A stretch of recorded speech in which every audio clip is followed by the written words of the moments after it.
क्या होता है कि जो वचन की जो गहराई है, जब तक जिस तरह से वो है हमारी ज़िंदगी में नहीं आती है, हम या फिर परमेश्वर की जो योजना है जब तक हम उसको समझ नहीं पाते हैं तब तक हम भटकते रहते हैं। भले सब कुछ करते हैं लेकिन फिर भी जो कुछ परमेश्वर हमारी ज़िंदगी में चाहता है वो कर नहीं पाता है। आज हम लोगों ने ये वचन के द्वारा बहुत कुछ सीखा है, और जैसे हम देख रहे हैं कि हम परमेश्वर की योजना हमारे लिए ये है कि हम उसके साथ बने रहे और वो हमारे साथ बने रहे। जैसे सुबह हम लोगों ने प्रकाशित वाक्य का 21वां अध्याय का 3 और 4 वचन पढ़े थे कि फिर मैंने सिंहासन में से किसी को ऊंचे शब्द से ये कहते हुए सुना, देख परमेश्वर का डेरा मनुष्य के बीच में है, वो उनके साथ डेरा करेगा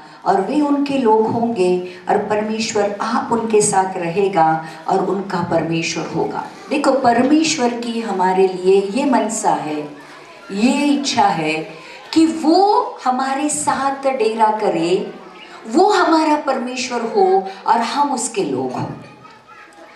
बेसिक जो मूलभूत योजना है परमेश्वर की हमें बनाने के प्रति ये है कि वो हमारे बीच में, हमारे साथ, हमारे अंदर रहना चाहता है, वो हमारा परमेश्वर बनना चाहता है और हम उसके लोग बनना चाहिए, ऐसी उसकी इच्छा है। और फिर वो कहता है कि वो उनकी आंखों से सब आंसू को पोंछ डालेगा और इसके बाद मृत्यु ना होगी, मृत्यु न रहेगी और न शोक, न विलाप, न पीड़ा रहेगी, पहली बातें जाती रही। और ये सारी योजना को समझने के लिए परमेश्वर ने हमें वक्त दिया है। आज जो हमारे पास समय है जिसको हम जिंदगी कहते हैं, ये जिंदगी प्रियो परमेश्वर ने ये जो सारी चीज़ें ही जानने के लिए, और परमेश्वर जब यीशु मसीह आएगा और अनंत काल का जो जीवन है उसके साथ बिताने के लिए, देखो अब परमेश्वर हमारे अंदर है, हम लोगों ने देखा, वचन हमारे अंदर है, पवित्र आत्मा हमारे अंदर है, परमेश्वर हमारे साथ साथ आज चल रहा है, हम लोगों ने देखा, हाँ नहीं बराबर। अब वो हमें प्रिपेयर कर रहा है, वो हमें तैयार कर रहा है कि जब वो आएगा तो जो लोग पवित्र वचन के द्वारा चल रहे हैं, जो लोग पवित्र आत्मा के द्वारा चल रहे हैं, और आज हम देखेंगे कि प्रार्थना करते हुए चल रहे हैं, जो लोग स्तुति, आराधना और प्रभु भोज में शामिल होते हैं, वो लोग अपने आप को एक तरह से परमेश्वर के आने के लिए तैयार कर रहे हैं। तो आज हम देखेंगे परमेश्वर की जो योजना है उसमें प्रार्थना का क्या रोल है। परमेश्वर का ये जो परमेश्वर की योजना जो हमारे लिए है कि वो हमारे अंदर रहे और वो हमारे साथ चलता रहे, उसके लिए परमेश्वर ने हमें प्रार्थना नाम का एक शस्त्र दिया है। प्रार्थना एक शस्त्र है, ध्यान रखना, क्योंकि प्रार्थना बहुत कुछ बदलती है और बहुत कुछ हमारे लिए करती है। प्रार्थना सिर्फ करने के लिए कहा है करके मत करो, क्योंकि प्रार्थना परमेश्वर के साथ, परमेश्वर की उपस्थिति में आने के लिए एक सुसंधि है, ये समझकर प्रार्थना करो। देखो मैं आपको समझा रही हूँ, जब भी जैसे मैंने कहा कि अगर आपको पंत प्रधान जी के ऑफिस से या आपके जो भी यहाँ पर सांसद है उनके ऑफिस से लेटर आता है कि कल आपको इतने बजे हमारे ऑफिस में आना है, हम आपकी भेंट करना चाहते हैं। अब आप उनके साथ मीटिंग में कैसे जाओगे? अब तैयार होके जाओगे, आप प्रिपेयर होके जाओगे, मैं वहाँ पे क्या बोलूँगा, मैं क्या नहीं बोलूँगा, मेरा कपड़े कैसे रहेंगे, मेरा एटीट्यूड कैसा रहेगा। अगर इस दुनिया के अधिकारियों के साथ मिलने के लिए अगर हम तैयारी करते हैं तो प्रियो, हम उस परमेश्वर की उपस्थिति में जाते हैं उपस्थिति में जाए और उससे बातें करे। वचन कहता है जब तक यहोवा मिल सकता है तब तक उसको ढूंढो, और जब तक वो सुन सकता है तब तक उसको पुकारो। मतलब यहोवा के ढूंढने का और यहोवा से सुनने का भी समय है। कुछ दिन के बाद शायद जब यीशु मसीह आएगा, अभी देखो आज ही हम देख पाते हैं बहुत सारा सताव बढ़ रहा है, बराबर, बहुत सारा विरोध का सामना करना पड़ रहा है। आज जब हमारे पास मौका है कि हम यहोवा को ढूंढ सकते हैं, हम उससे सुन सकते हैं, तो प्रार्थना सिर्फ अपनी प्रॉब्लम की लिस्ट, अपने तकलीफों का एक जाहिरनामा, परमेश्वर के पास आकर नहीं कहना है कि प्रभु चंगाई दे, छुटकारा दे, कर्जे माफ कर, बच्चे को नौकरी दे, झगड़े मिटा, कोर्ट केसेस निकाल दे। ये नहीं है। प्रार्थना परमेश्वर के अनुसार परमेश्वर के साथ बैठकर बातें करना है। और बातें करने का मतलब होता है सिर्फ आप ही नहीं बोलते रहोगे और आमेन कह के निकल जाओगे, परंतु आप बात करोगे, परमेश्वर सुनेगा और परमेश्वर भी आपके साथ बातें करेगा। कितने लोग समझ रहे हैं? इसलिए प्रार्थना सिर्फ ऐसे मत करो, धड़ धड़ धड़ धड़ धड़ धड़ धड़ धड़ धड़ धड़, जो कुछ भी हमारे जरूरतें हैं धड़ धड़ धड़ धड़ धड़ धड़ धड़ धड़ धड़ धड़ यीशु के नाम से मांगते हैं, आमेन, धाड़ बंद, सब कुछ निकल जाओ। ऐसे करते हैं ना हम लोग? ऐसा नहीं है। परमेश्वर के साथ मीटिंग है। क्या है? परमेश्वर के साथ मीटिंग है। ऐसे समझकर हमें प्रार्थना करनी है। प्रार्थना पृथ्वी पर की गई प्रार्थना स्वर्ग में सिंहासन पर बैठे हुए परमेश्वर के मन को बदलती है। क्या विश्वास कर सकते हो? इसलिए प्रार्थना को ये भी कह सकते हैं कि एक अर्थली लाइसेंस है हमारे लिए, जो स्वर्गीय चीजों को बदलता है। अब हमें इंटरनेट के द्वारा पता चलता है कि हम जब अब हम समझो महाराष्ट्र में या फिर आपके एमपी में बैठकर महाराष्ट्र वालों के साथ बात कर सकते हैं। हम एमपी में बैठकर कनाडा, यूएस में बैठे हुए लोगों के साथ बात कर सकते हैं, उनको देख सकते हैं। ये इंटरनेट की फैसिलिटी अभी आई है, लेकिन ये इंटरनेट की फैसिलिटी उत्पत्ति में शुरू हुई थी। जब हाबेल को केन ने मार दिया और आदम और हवा का और एक बच्चा पैदा हो गया, शेत, और शेत के बाद शेत को एनोश पैदा हो गया, तो एनोश ने पहली बार प्रार्थना का रिवाज शुरू किया। तो एनोश बैठा था पृथ्वी पर, परमेश्वर था स्वर्ग में। अब मुझे बताओ, एनोश ने पृथ्वी पर की गई प्रार्थना स्वर्ग में कैसे पहुंची होगी? कितने लोग समझ रहे हैं? अपनी प्रार्थना को कम मत समझना, क्योंकि आप प्रार्थना में आपके पिता से बातें करते हो, और आपको क्योंकि पिता दिखता नहीं, इसको पता नहीं चलता है कि मेरी प्रार्थना सुनी गई है नहीं गई है, परंतु परमेश्वर का वचन ये कहता है कि उसके लोगों की प्रार्थना सुनने के लिए परमेश्वर के कान आतुर है। आपके वचन, आपके शब्द सुनने के लिए परमेश्वर डेस्परेट है, परमेश्वर आतुर है। और इसलिए अगर हम देखते हैं कि यीशु मसीह ने भी प्रार्थना की थी, बराबर, अगर मैंने मैसेज बनाया था कि यीशु मसीह ने कब कहा कैसे प्रार्थना की थी, लेकिन अब उतना मेरे पास समय नहीं कि आपको मैं समझाऊं कि यीशु मसीह कितनी बार उसके एक जगह से स्टडी बताती है, यीशु मसीह अपने दिन का 5 घंटा, कितना, 5 घंटा प्रार्थना में बिताता था। एक पवित्र परमेश्वर अपने पिता से दिन में 5 घंटा व्यतीत करता था, तो हमारे जैसे पापियों के लिए अपने पवित्र परमेश्वर के साथ वक्त बिताना कितना जरूरी है। कितने लोग समझ रहे हैं?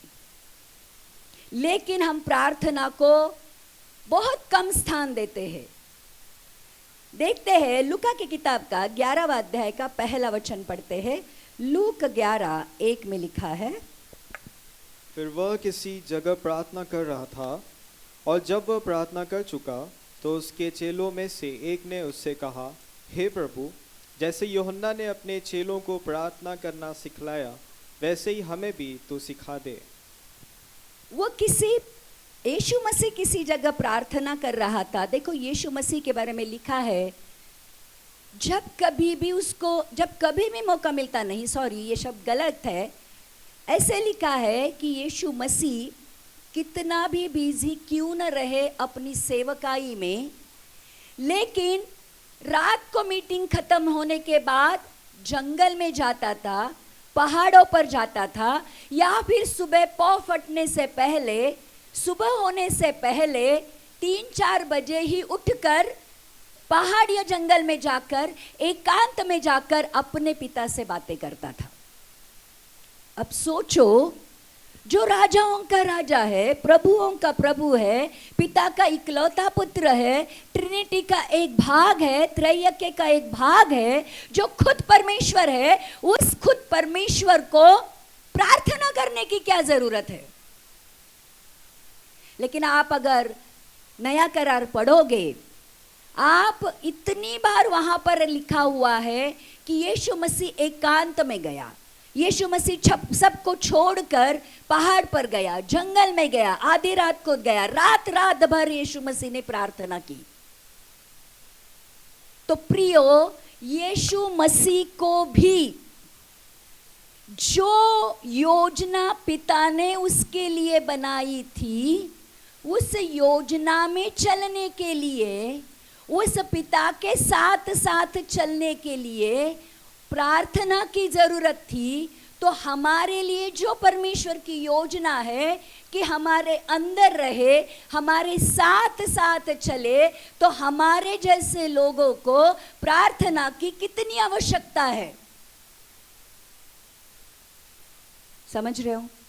और यहाँ पे लिखा है कि यीशु मसीह जब प्रार्थना करके वापस आया, तो शिष्यों ने यीशु मसीह को ये नहीं कहा कि यीशु हमें चिन्ह चमत्कार करना सिखा, यीशु हमें दुष्ट आत्माओं को निकालना सिखा, लेकिन शिष्यों ने ये कहा कि यीशु मसीह हमें प्रार्थना करना सिखा। क्यों पता है?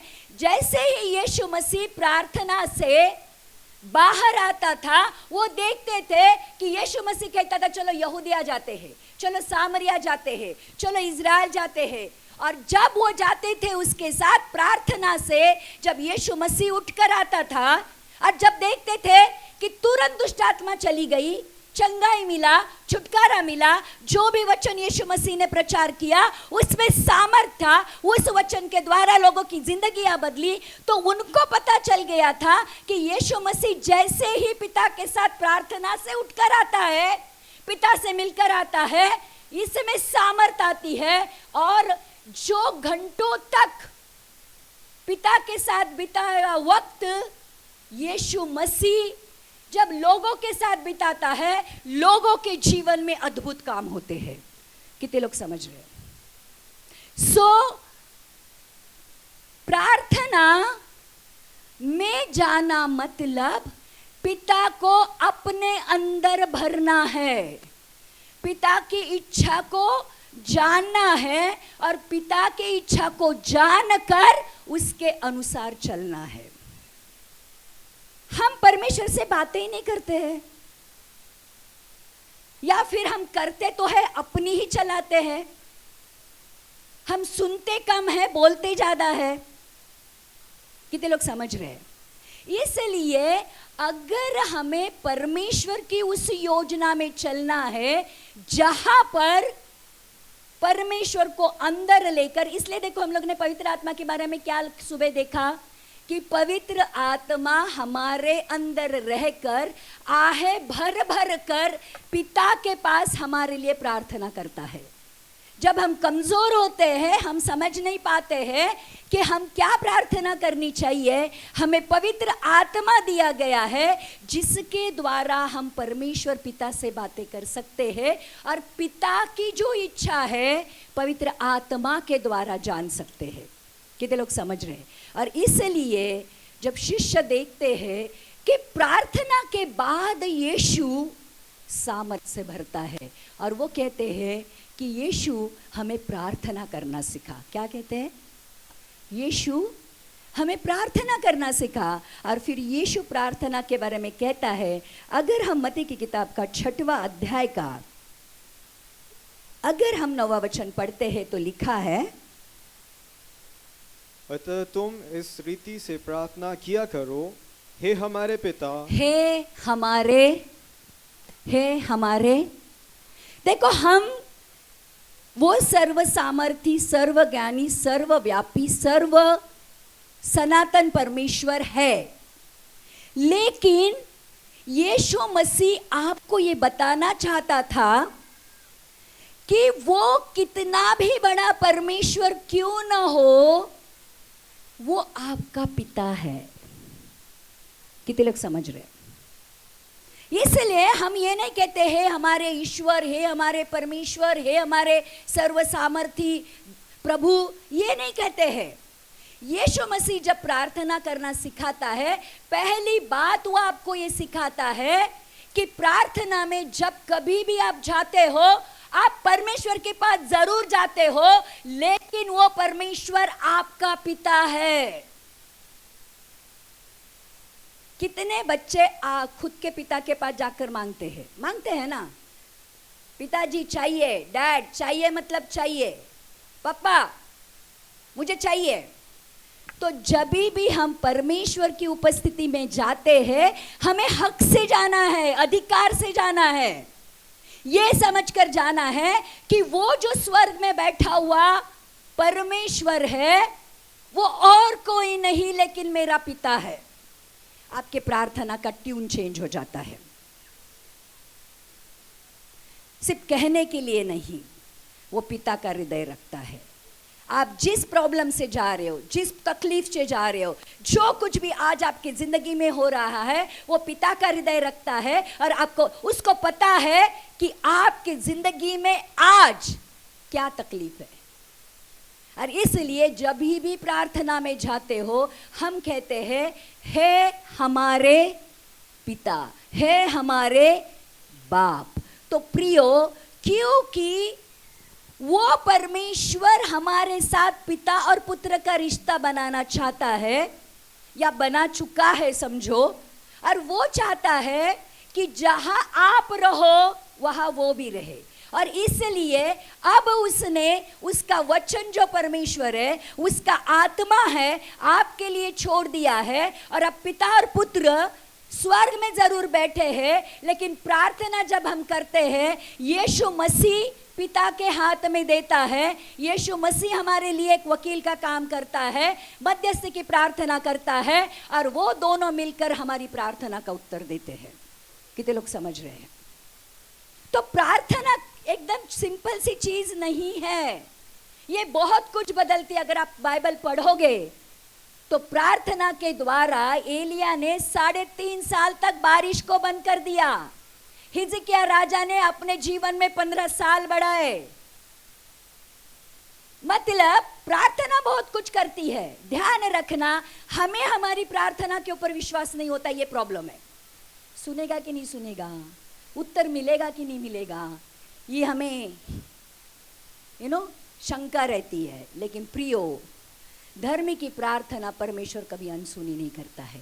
विश्वास के साथ की गई प्रार्थना परमेश्वर हमेशा सुनता है। और इसलिए परमेश्वर की योजना में रहने के लिए आपका आपके पिता के साथ निरंतर कांटेक्ट होना जरूरी है। रिश्ता कब मरता है पता है आपको? जब कम्युनिकेशन नहीं होता है, जब बातचीत बंद हो जाती है, रिश्ते मरने लगते हैं। और इसलिए वचन कहता है योजना में बने रहना है, परमेश्वर को साथ में रखना है, परमेश्वर के साथ चलना है, तो फिर निरंतर प्रार्थना में बने रहो। और निरंतर का मतलब क्या होता है प्रियो? उठते बैठते सोते जागते जा जो कुछ भी कर रहे हो प्रार्थना करते रहो। प्रार्थना करते रहो मतलब क्या है? अपने पिता से बातें करते रहो। कितने लोग समझ रहे? खाना बना रहे हो, करो बातें। बर्तन घस रहे हो, करो बातें। बाइक पे जा रहे हो, करो बातें। अपना काम कर रहे हो, करो बातें। और जब बातें करते रहते हो पिता से, मोबाइल पे नहीं, तब एक दिन ऐसा आता है आपके अंदर जो पवित्र आत्मा डाला गया है, वो पवित्र आत्मा पिता के हृदय को खोजता है।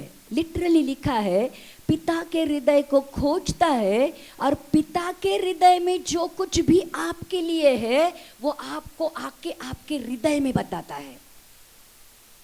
कितने लोग समझ रहे हैं? अगर परमेश्वर की योजना को जानना है तो जब प्रार्थना करते हैं, परमेश्वर के साथ बातें करते हैं, तो परमेश्वर भी अपना संदेशा, कभी कभी तो ऑडिबल वॉइस भी आती है, अब सुन सकते हो परमेश्वर की आवाज। कभी कभी वचन याद आते हैं, कभी कभी आत्मा अंदर से प्रॉम्प्टिंग करता है, आत्मा अंदर से बताता है कि आज आपके प्रार्थना का उत्तर ये है। इसलिए प्रियो, प्रार्थना जब करनी है तो कहना है, हे हमारे बाप, तू जो, हमें पता है स्वर्ग में वो कहाँ बैठा है, लेकिन इसलिए भी लिखा है कि तू जो स्वर्ग में है, एक दिन मैं भी स्वर्ग जाने वाला हूं। कितने लोग समझ रहे हैं? जहां वो है वहां हम भी जाने वाले हैं। तू जो स्वर्ग में है, तेरा सिंहासन स्वर्ग में है, लेकिन तेरी आंखें तेरे बच्चों के ऊपर लगी हुई है। तेरा नाम पवित्र माना जाए, वो पवित्र है, अति पवित्र है, फिर भी हमारे जैसे पापियों की तरफ वो देखता है, हमारे दुखों को समझता है, हमारे दर्द को समझता है, और फिर भी उसकी योजना में हमें रखने के लिए हमारी बातों को सुनता है। तेरा राज्य आए, जैसे स्वर्ग में है वैसे पृथ्वी पर। और प्रियो, एक बहुत बड़ी जिम्मेदारी हमारी ये है कि परमेश्वर का राज्य जो स्वर्ग में है, वो राज्य अगर इस पृथ्वी पर लाना है तो उसको हमारे जैसे लोगों की ज़रूरत है। और जब हम उस राज्य के एम्बेसडर्स बन जाते हैं, तो प्रियो, हम परमेश्वर के जब रिप्रेजेंटेटिव प्रतिनिधित्व करते हैं, तो ऐसे प्रतिनिधियों के लिए, एम्बेसडर को क्या कहते हैं हिंदी में? राजदूत। हम परमेश्वर के राज्य के कौन है? राजदूत है। तो अगर हम स्वर्गीय राज्य को यहाँ पे रिप्रेजेंट करते हैं, तो हमारे जैसे राजदूतों के लिए स्वर्ग में घर बनाए गए हैं। कितने लोग समझ रहे हैं? और इसलिए यीशु मसीह ने हमें प्रार्थना करना सिखाया है कि प्रार्थना किस तरह से की जाती है। तो पहली जो प्रार्थना है वो परमेश्वर के राज्य के बारे में है, परमेश्वर के बारे में है। और फिर वो कहता है पहले परमेश्वर के बारे में बात करो, उसके राज्य के बारे में बात करो, उसकी योजना के बारे में बात करो, और फिर मांगो कि तेरा राज्य आए, तेरी इच्छा जैसे स्वर्ग में पूरी होती वैसे पृथ्वी पर भी हो। और फिर कहो हमारी रोज की रोटी तू हमें दे। हम पहले रोटी मांगते हैं और राज्य को तो भूल ही जाते हैं, बराबर? ये दे दे, वो दे दे, वो दे दे, वो दे दे, सिर्फ दे दे दे दे दे दे। प्रियो, नहीं। हम अगर परमेश्वर के लोग हैं तो पहले कहो प्रभु, देखो यीशु मसीह ने प्रार्थना करना तो ये सिखाया, लेकिन यीशु मसीह ने क्रूस पर जाते समय गतसमनी बाग में एक प्रार्थना की थी। याद है आपको? क्या प्रार्थना की थी? गत्सेमनी बाग में वो कहता था, हो सकता है तो ये प्याला मुझसे हटा दे, परंतु मेरी नहीं, प्रभु तेरी मर्जी पूरी कर, तेरी इच्छा पूरी कर।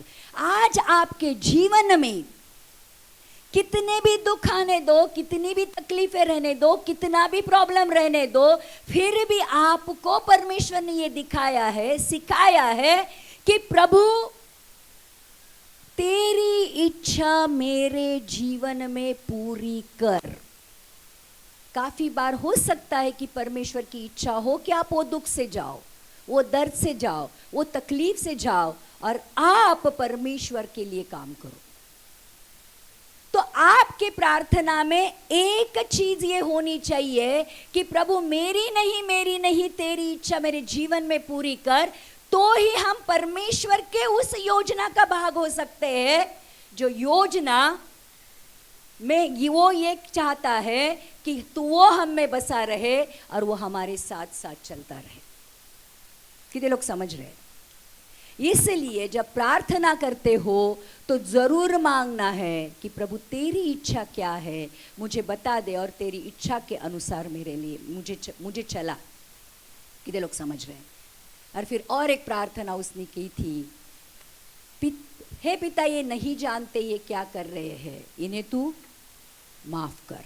तो एक मुद्दा जैसे परमेश्वर यीशु मसीह ने भी प्रार्थना में सिखाया है कि अपने बैरियों को माफ कर दो तो आपके भी पाप माफ हो जाएंगे। तो प्रियो, प्रार्थना एक बहुत बड़ा शस्त्र है। कह सकते हैं परमेश्वर को अगर लुभाना है, परमेश्वर को मस्का मारना है, तो पर आपकी प्रार्थना वो काम करती है। आप अपने पिता से किस तरह से बातें करते हैं? आपका बच्चा आपके मन को बदलता है, मम्मी देना देना देना, प्लीज देना, मम्मी देती है। वैसे ही जब हम दिल से अपने परमेश्वर को पुकारते हैं और जब ये मांगते हैं कि प्रभु तेरी इच्छा मेरे जीवन में पूरी हो, प्रभु मैं तेरे साथ चलना चाहता हूँ, प्रभु तू मेरी जिंदगी में आ, तू मेरे हृदय में आ, तू मेरे साथ रह, तेरे बिन मैं जी ना पाऊंगा, मुझे तेरी जरूरत है। क्यों ना परमेश्वर का मन पिघलेगा? कितने लोग समझ रहे हैं? तो परमेश्वर की योजना में बने रहने के लिए प्रार्थना एक बहुत बड़ा साधन है, उपलब्धि है, सुसंधि है, मौका है, जिसके द्वारा हम कभी भी, कहीं भी, कैसे भी परमेश्वर की उपस्थिति में जा सकते हैं। प्रार्थना के लिए कोई नहीं ऐसे नहीं लिखा है कि नहाओ धो कपड़े बदलो, एक जगह पकड़ो और इसी परिस्थिति में, वैसी स्थिति में प्रार्थना करो। नहीं, वचन कहता है लगातार अपने पिता से बातें करते रहो। आमीन। और जब हम पिता के साथ कांटेक्ट में रहते हैं, ध्यान रखना, जब बातें होती है किसी के साथ जब बातें होती है तो दोनों तरफ का हालचाल पता चलता है, बराबर। किसी रिश्तेदार को आप 1 साल के बाद फोन करते तो आपको पता नहीं होता कि उसकी जिंदगी में साल भर में क्या हुआ है, या आपकी जिंदगी में साल भर क्या हुआ है उसको पता नहीं होता है। लेकिन अगर दिन भर आपकी बातें होती है तो दिन भर का पूरा हाल आपको पता चलता है। वैसे ही जब लगातार प्रार्थना में बने रहते हैं, परमेश्वर उस दिन की, परमेश्वर की आपके लिए क्या इच्छा ये भी बताता है, आने वाली क्या इच्छा है वो भी बताता है, और फाइनल इच्छा क्या है वो भी प्रार्थना के द्वारा आपको बताता है। कितने लोग समझ रहे हैं? इसलिए आज से मैं कहूंगी, जैसे हमने देखा कि हम वचन के लिए टाइम निकालेंगे, हम पवित्र आत्मा के लिए टाइम निकालेंगे, और वैसे ही हम आज हम ये परमेश्वर को आज वादा करते हैं कि हम प्रार्थना के लिए भी टाइम निकालेंगे। इन प्रार्थना हमारे जिंदगी का एक इनसेपरेबल, जिसको सेपरेट नहीं कर सकता, ऐसा भाग बनना चाहिए। उठते बैठते चलते फिरते मुंह से प्रार्थना आनी चाहिए। कितने लोग समझ रहे हैं? तो हम परमेश्वर की इच्छा को जान सकते हैं और परमेश्वर की इच्छा में बने रह सकते हैं, क्योंकि प्रार्थना के द्वारा हम परमेश्वर के साथ कांटेक्ट में बने रहते हैं। जब मुसीबत आती है, तकलीफ आती, प्रॉब्लम आती, तब प्रार्थना मत करो, मतलब करो लेकिन लगातार प्रार्थना में बने रहो। कितने लोग समझ रहे हैं? आमीन। दूसरी बात रहती है परमेश्वर के, अगर परमेश्वर के उस योजना में बने रहना है कि वो हमारे अंदर रहे, वो हमारे साथ साथ चलता रहे, तो फिर दूसरी बात है स्तुति आराधना। स्तुति आराधना में भी परमेश्वर की उपस्थिति हमारे ऊपर उतर कर आती है। स्तुति आराधना में जब हम परमेश्वर के जो गुण हैं, परमेश्वर का स्वभाव है, परमेश्वर के जो कार्य है, परमेश्वर का जो प्रेम है, उसके बारे में हम गाते हैं, परमेश्वर को अच्छा लगता है। ध्यान रखना, जब हम परमेश्वर को कहते हैं तू प्यार का सागर है, तेरे प्यार के सागर में हम तैरना चाहते हैं, प्रभु तू महान है, तू सर्वशक्तिमान है, तू राजाओं का राजा, प्रभुओं का प्रभु है, तू सनातन परमेश्वर है। जब परमेश्वर को उसके गुण, उसका स्वभाव, उसके कामों के द्वारा सराहते हैं, ऊंचा उठाते हैं उसके नाम को, परमेश्वर को अच्छा लगता है। और परमेश्वर, वचन कहता है कि परमेश्वर आत्मा है, की आराधना आत्मा और सच्चाई से होनी चाहिए। इसलिए हमारी स्तुति आराधना में सिर्फ ऊपर ऊपर वाले वचन नहीं, सिर्फ शब्द नहीं, परंतु दिल की गहराइयों से परमेश्वर के लिए पुकार आनी चाहिए। दिल की गहराइयों से उसके लिए जो हमारा प्यार है, उसके बारे में हम बातें करना चाहिए।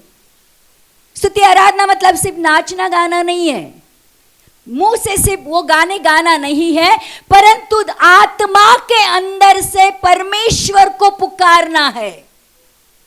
इसलिए वो कहता है सच्चाई और आत्मा से होनी चाहिए। आत्मा मतलब आपकी स्तुति आराधना में आपकी आत्मा भी शामिल होनी चाहिए, सिर्फ प्राण और शरीर नहीं। कितने लोग समझ रहे? हम स्तुति आराधना में परमेश्वर के साथ एक हो जाते हैं। लिटरली स्तुति आराधना में परमेश्वर की उपस्थिति उतर कर आती है और परमेश्वर की उपस्थिति में सारे बंधनों से छुटकारा मिलता है। स्तुति आराधना में हम परमेश्वर के दिल को टटोलते हैं, दिल को छूते हैं। ऐसी स्तुति आराधना होनी चाहिए जैसे दाऊद राजा करता था। दाऊद राजा अपने आप को भूल जाता था कि वो क्या करा, इतना तक कि वो राजा है ये भी भूल जाता था। पागलों की तरह यीशु परमेश्वर के सामने वो नाचता था जब वो स्तुति आराधना करता था। स्तुति आराधना ऐसी होनी चाहिए। तो परमेश्वर के साथ उसकी योजना में बने रहने के लिए स्तुति आराधना भी बहुत महत्वपूर्ण रोल प्ले करती है प्रियो। इसलिए सिर्फ ऊपर ऊपर से नहीं, दिल की गहराइयों से परमेश्वर के लिए जो स्तुति आराधना निकलती है ना, सच में मैं कहती हूं, परमेश्वर उस स्तुति आराधना के दरमियान आपको दर्शन देता है, आपके साथ बातें करता है, आपको चंगाई देता है, आपको छुटकारा देता है, आपके जख्मों के ऊपर मलहम लगाता है, आपको सांत्वना देता है, शांति देता है, आनंद से भर देता है। क्यों पता है? क्योंकि उस समय परमेश्वर सच में आपकी स्तुति आराधना से प्रसन्न होकर आपके ऊपर उसकी उपस्थिति को भेज देता है। आप उसके साथ साथ चलते हो, वो आपके साथ बना रहता है। कितने लोग समझ रहे हैं? इसलिए स्तुति आराधना भी जब भी करने का मौका मिलता है, दिल से करो,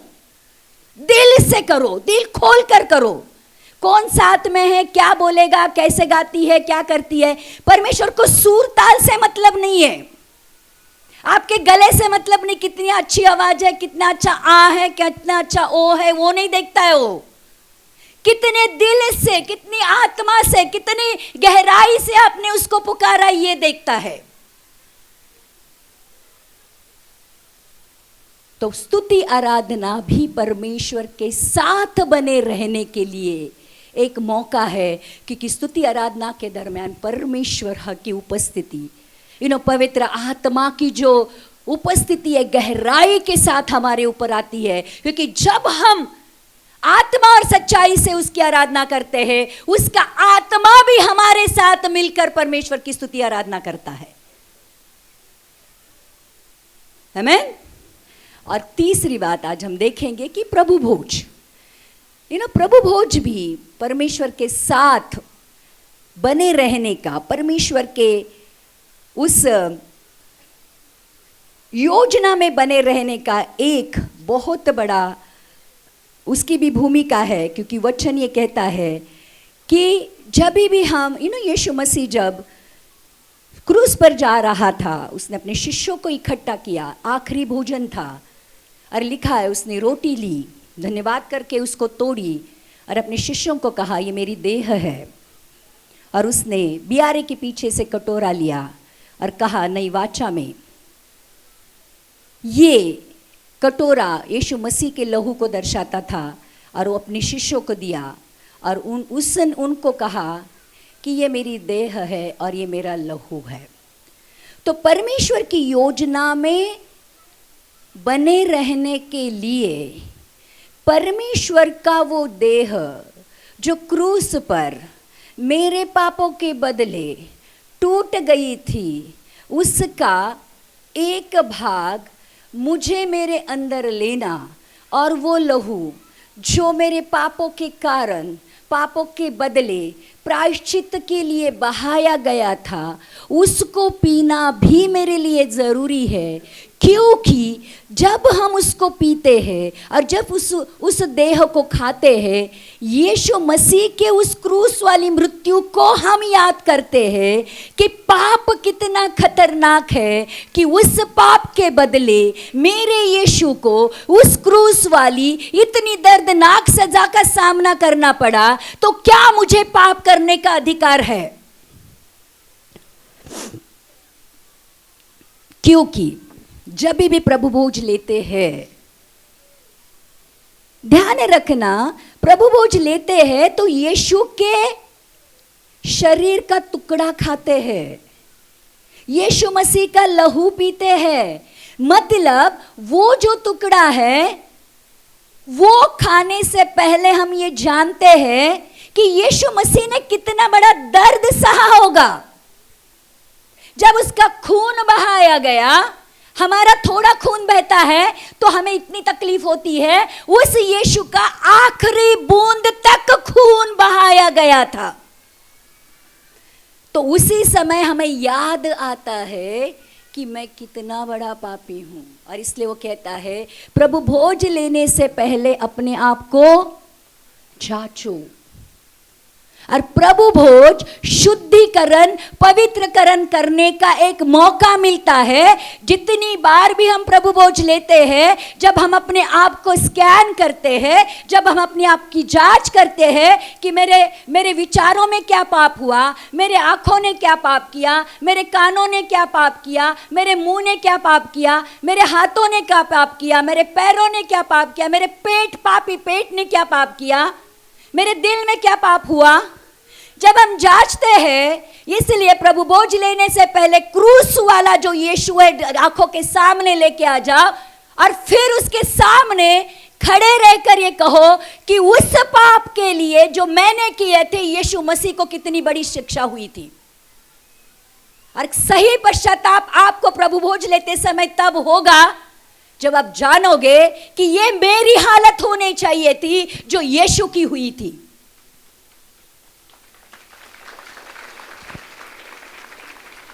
और फिर और एक बात है, उस रोटी जो यीशु मसीह की देह है, वो लहू जो यीशु मसीह का पवित्र लहू है, जब ये पवित्र चीजें जो यीशु है मेरे अंदर आती है, तो यीशु मेरे अंदर आता है, उसकी पवित्रता मेरे अंदर आती है, उसका प्रेम मेरे अंदर आता है,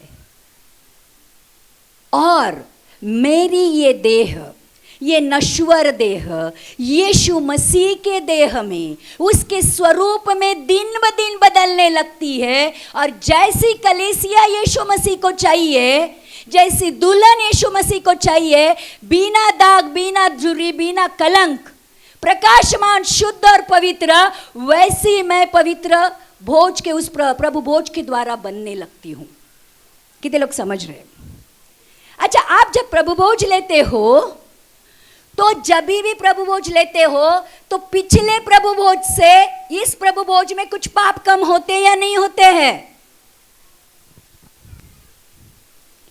सवाल डायरेक्टली आपसे है, क्योंकि जांचते हैं हम प्रभु भोज लेने से पहले।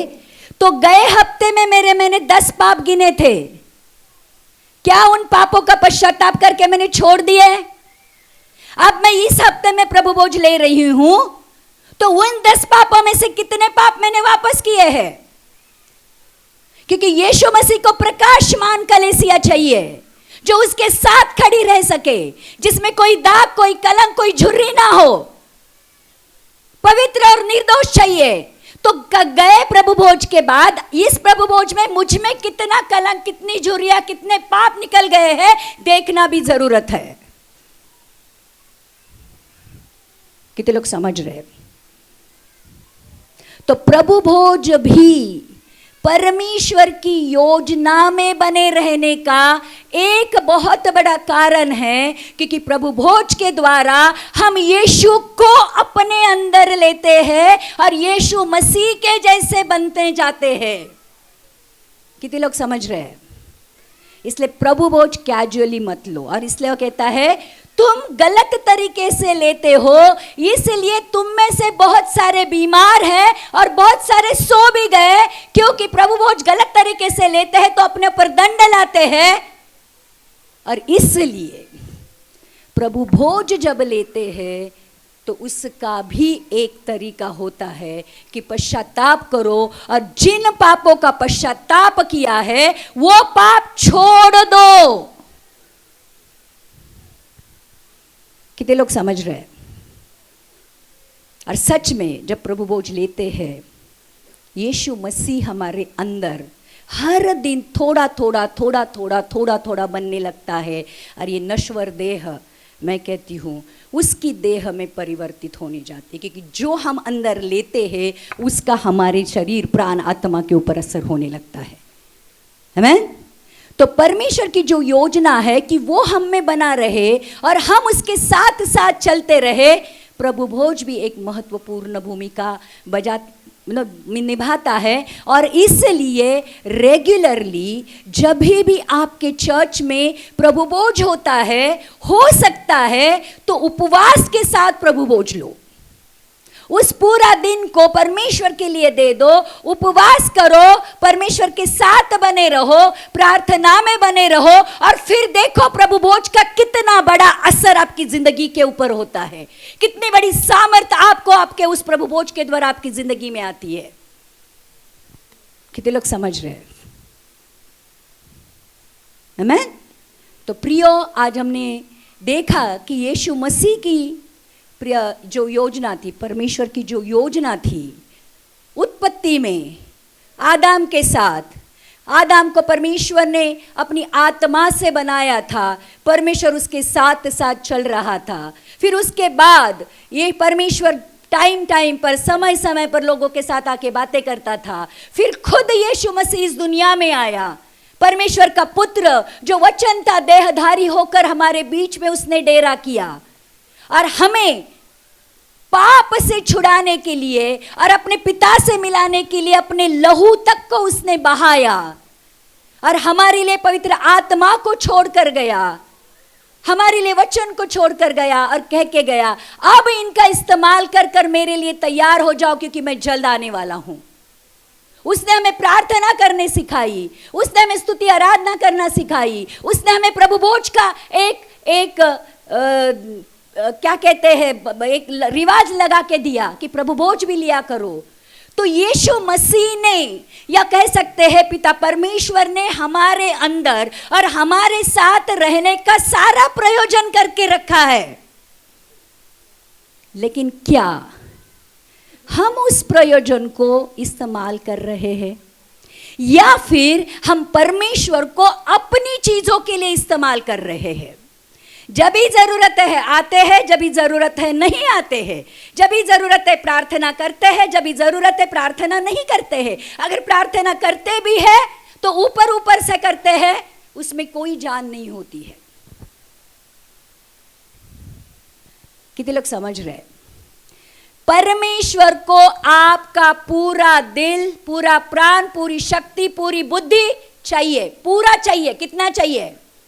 यीशु मसीह ने अपना पूरा जीवन दिया, यीशु मसीह ने अपना पूरा लहू बहाया, यीशु मसीह ने अपने आप को पूरा दिया। क्या उसका हक नहीं है कि आपसे अब वो पूरा मांगे? कितने लोग समझ रहे हैं? आधा कच्चा मत दो, वो नहीं स्वीकार करेगा। एक पैर जग में, एक पैर परमेश्वर में नहीं चलता है। अगर देना है तो पूरे मन से, पूरे प्राण, पूरी बुद्धि और पूरी शक्ति से प्रेम करना चाहिए। और उसने पूरा दिया है तो आपसे भी पूरे की अपेक्षा करता है।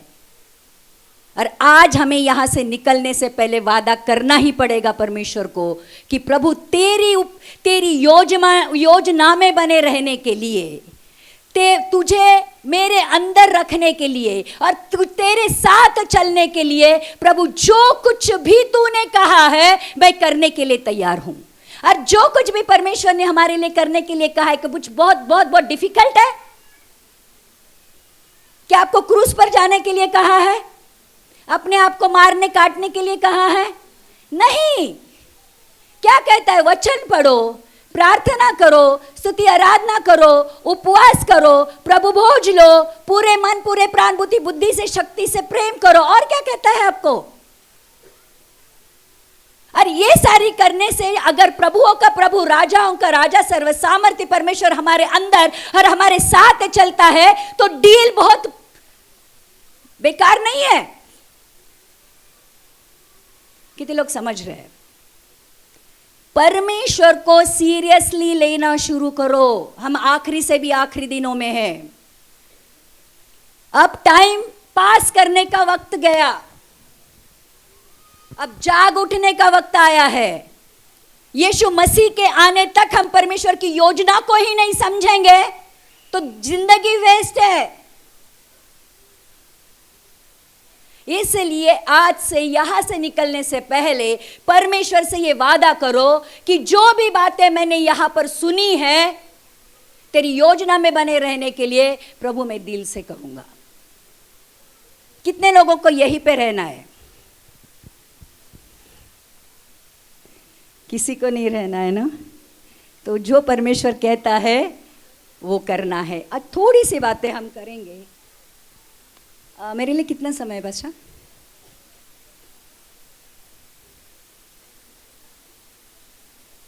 अभी 6 बजे है।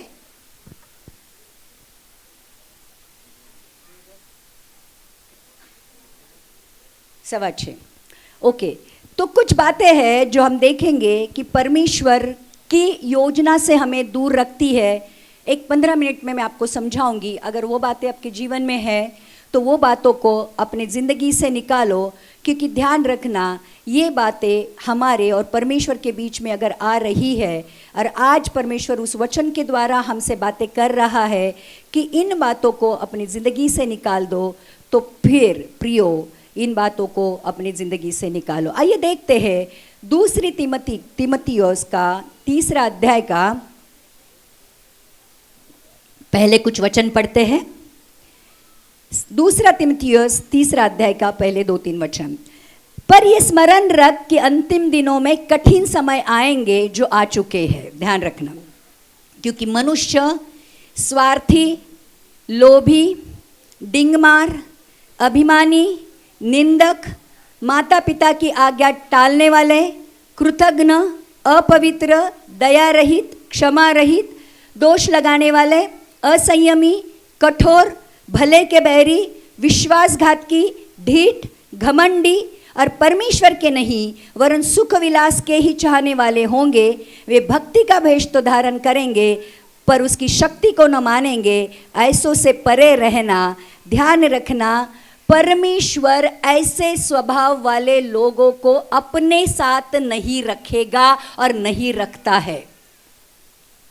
अभी एक एक जो उसमें लिखा है, स्वार्थी, लुचपन, जो कुछ भी है, उसके ऊपर एक एक संदेश हो सकता है, लेकिन अब मेरे पास इतना टाइम नहीं है। लेकिन मैं आपको गिना रही हूँ कि ये सारी चीज़ें हैं, ये हमें परमेश्वर की योजना से दूर रखती है। इसलिए इन चीज़ों को दूर करो ताकि परमेश्वर पास आ सके।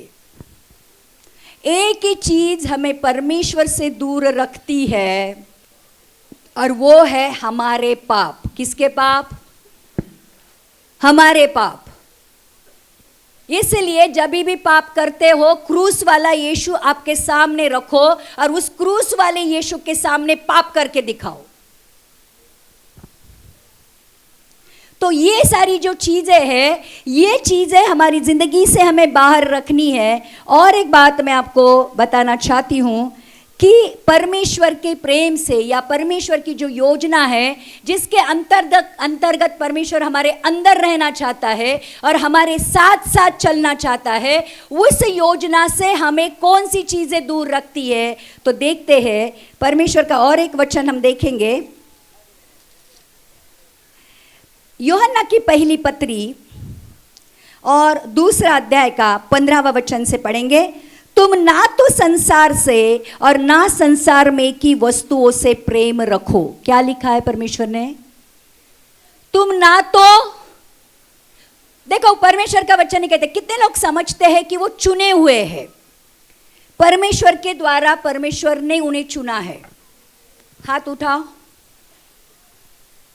आपको नहीं मालूम है? आपको नहीं लगता है कि परमेश्वर ने आपको चुना है?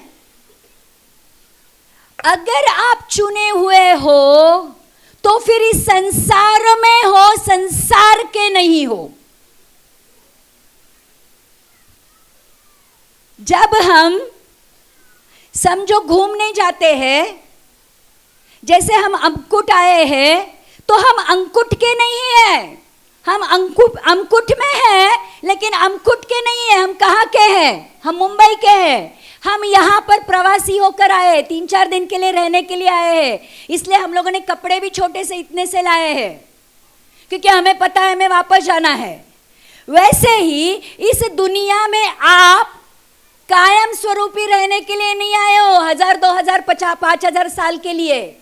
आप 30, 40, 50, 60, 70, 80, 90, 100 इतने ही साल के लिए रहने के लिए आए हो। इसलिए वचन कहता है आप यात्री हो, आप परदेसी हो। और परदेसी हो तो कितना प्रॉपर्टी संपत्ति जमाने के पीछे आप भाग रहे हो। एक दिन सब छोड़ के जाना है, तो फिर संसार और संसार की चीजों से प्यार करने का मतलब क्या है? एक इंसान जब इस दुनिया छोड़कर जाता है, जो बहुत बड़ा पैसे वाला होता है, उसकी सबसे बड़ी दुख की कहानी ये होती है कि इतना जिंदगी भर कमाया, इतनी जिंदगी उसको कमाने में डाल दी, अब उसको छोड़ के जाना है, पता नहीं वो किसका होगा। अब जो चीजें लेके ही नहीं जा सकते, उसके पीछे भागने का कोई मतलब है? इसलिए वचन कहता है तुम्हारा स्वभाव लोभ रहित हो, जो कुछ भी आपके पास है उसी में संतुष्ट रहो, क्योंकि वो आप कहता है ना मैं तुझे छोड़ूंगा और ना ही मैं तुझे त्यागूंगा। कितने लोग समझ रहे हैं? अगर आपका पूरा उठा करने वाला, आपका रक्षण करने वाला, आपसे प्यार करने वाला, आपके हर एक सुख दुख को समझने वाला, आपकी जरूरत पैदा होने से पहले आपकी हर एक जरूरत पूरा करने वाला आपका परमेश्वर आपके साथ है, तो इतना सारा इकट्ठा करने में अपना जीवन बिताने की जरूरत क्या है? कितने लोग समझ रहे हैं? पैसा पैसा पैसा, घर घर घर, नौकरी नौकरी नौकरी, फैमिली फैमिली फैमिली, हम पूरी जिंदगी उसके पीछे भागते हैं। हमारी प्रार्थना भी उससे रिलेटेड रहती है। और इसलिए वचन कहता है तुम न तो संसार से न संसार की वस्तुओं से प्रेम रखो।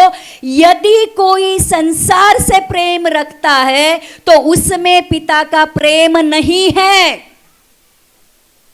आप उठाए नहीं जाओगे, परमेश्वर आपके साथ नहीं है जो संसार से प्रेम रखता है। और आगे लिखा है क्योंकि जो कुछ संसार में है, अर्थात शरीर की अभिलाषा, हमें शरीर की अभिलाषा इतनी होती है कि शरीर को अच्छा रखना है, शरीर को अच्छा खिलाना पिलाना है, शरीर को अच्छा घर चाहिए, शरीर को अच्छा खाना चाहिए, शरीर को अच्छा सब कुछ चाहिए, गाड़ी चाहिए, बंगला चाहिए, पैसा चाहिए, वो चाहिए, शरीर को चाहिए।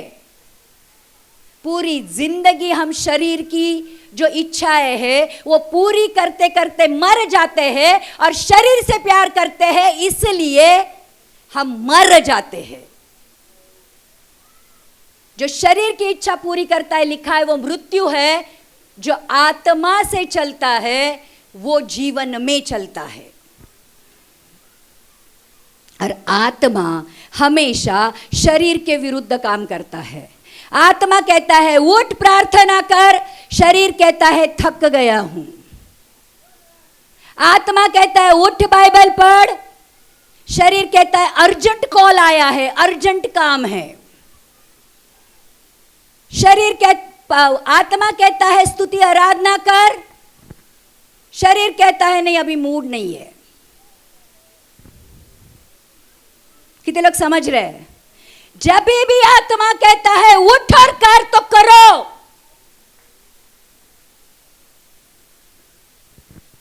क्योंकि जो संसार से प्रेम करता है उसमें पिता का प्रेम नहीं है। आप एक ही समय पर दो स्वामियों की चाकरी नहीं कर सकते हो। एक से प्रेम करोगे और एक से नफरत करोगे, वचन कहता है।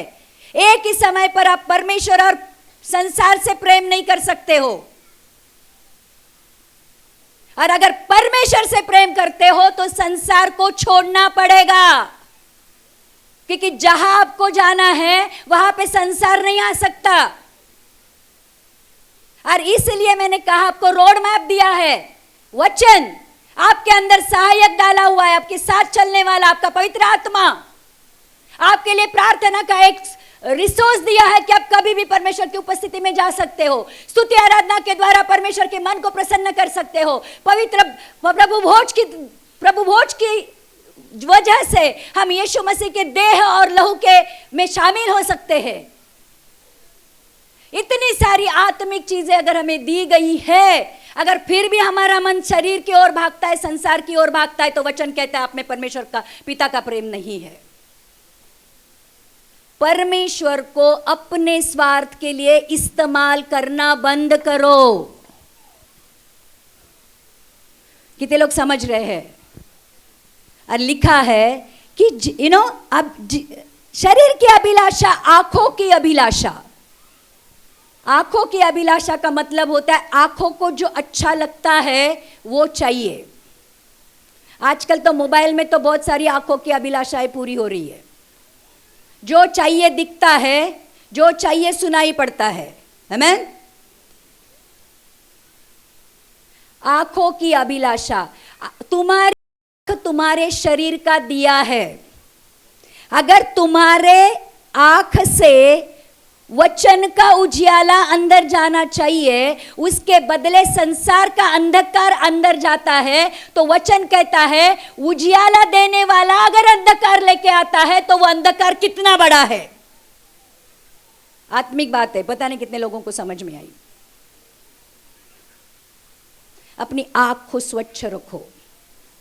अगर कुदृष्टि से किसी की स्त्री की ओर भी देख लिया तो वचन कहता है उसके साथ व्यभिचार कर लिया। इतनी प्योर चाहिए आपकी आंख कि किसी के ऊपर कुदृष्टि भी नहीं कर सके। कहता है निकाल कर फेंक दे। हाथ अगर पाप करता है तोड़ कर फेंक दे। टुंडा और अंधा होकर रहना अच्छा है इस कि दो आंख और दो हाथ लेकर नाक में जाने से।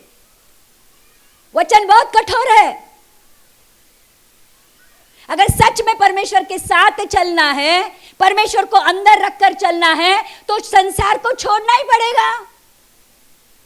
संसार और परमेश्वर एक साथ रहेगा।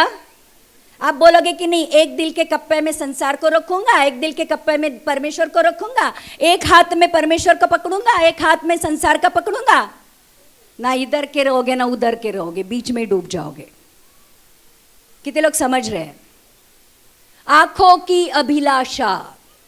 अगर आंख आपको पाप करवाती है और जिसकी वजह से परमेश्वर आपसे नाराज है, फेंक दो निकाल के। अभी फेंको मत,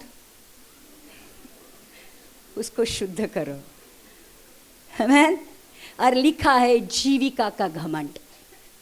आज आपके जीवन में जिस किसी चीज का घमंड है, पैसे का है, प्रॉपर्टी का है, रूप का है, जो कुछ भी है, जीविका का घमंड, परमेश्वर को घमंडी लोग पसंद नहीं है। शैतान जो परमेश्वर ने अपने लिए स्तुति आराधना के लिए बनाया था, सुंदर रूप दिया था, सुंदर गला दिया था, उसको अमीर बनाकर रखा था, जब उसको घमंड आया, परमेश्वर ने तुरंत उसको स्वर्ग से पृथ्वी पर पटक दिया। जैसे ही घमंड आता है, परमेश्वर की उपस्थिति से आपको निकाला जाता है। ध्यान रखना, घमंडी स्वभाव शैतान का स्वभाव है।